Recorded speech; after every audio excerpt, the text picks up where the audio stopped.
Bonjour à tous et bienvenue dans ce nouveau tutoriel consacré au module d'export avancé des courriers dans MemCourrier. Pour commencer, nous nous connectons à notre compte MemCourrier. Nous nous rendons ensuite dans une bannette et sélectionnons les courriers que nous souhaitons exporter. Une fois au moins un courrier sélectionné, le bouton Exporter les données devient disponible. Nous cliquons alors sur ce bouton afin d'ouvrir la fenêtre de configuration de l'export. Dans la partie supérieure de l'écran, nous retrouvons la liste des modèles d'export déjà enregistrés. Pour ce premier exemple, nous allons créer un export personnalisé sans utiliser de modèle existant.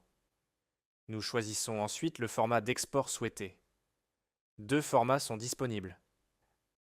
Dans le cas d'un export au format CSV, nous pouvons également définir le délimiteur qui sera utilisé dans le fichier généré. Nous sélectionnons ensuite les données à exporter. Pour cela, nous pouvons soit utiliser le glisser-déposer, soit ajouter ou retirer des champs à l'aide des boutons prévus à cet effet. Une fois notre configuration terminée, nous avons la possibilité d'enregistrer cette sélection sous forme de modèle, afin de la réutiliser ultérieurement. Nous lançons ensuite l'export au format CSV, puis ouvrons le fichier dans Excel. Nous constatons que les données sélectionnées sont bien présentes et apparaissent dans l'ordre défini lors de la configuration. Passons maintenant à l'export au format PDF. Afin de garantir une bonne lisibilité du document, il est recommandé de limiter le nombre de champs exportés. Dans cet exemple, nous conservons uniquement 6 données à afficher.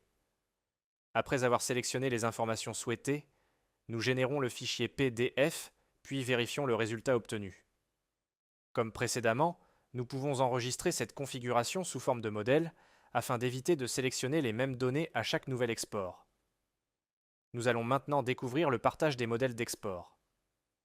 Pour modifier ou partager un modèle, il est nécessaire d'être soit le créateur du modèle, soit administrateur de la plateforme. Nous sélectionnons le modèle PDF précédemment créé, puis nous cliquons sur le menu représenté par les 3 points. Nous choisissons ensuite l'option « Partager aux entités ». La liste des entités disponibles s'affiche alors. Pour chacune d'elles, nous pouvons définir des droits d'accès et de modification sur le modèle. Par exemple, nous pouvons autoriser certaines entités à utiliser le modèle tout en réservant sa modification à des entités spécifiques. Selon les droits configurés, certaines entités pourront uniquement utiliser le modèle, tandis que d'autres auront également la possibilité de le modifier. Une fois les paramètres définis, nous cliquons sur « Valider » afin d'enregistrer nos choix. Ce tutoriel sur le module d'export avancé des courriers est maintenant terminé. Merci pour votre attention et à bientôt pour un prochain tutoriel MemCourrier.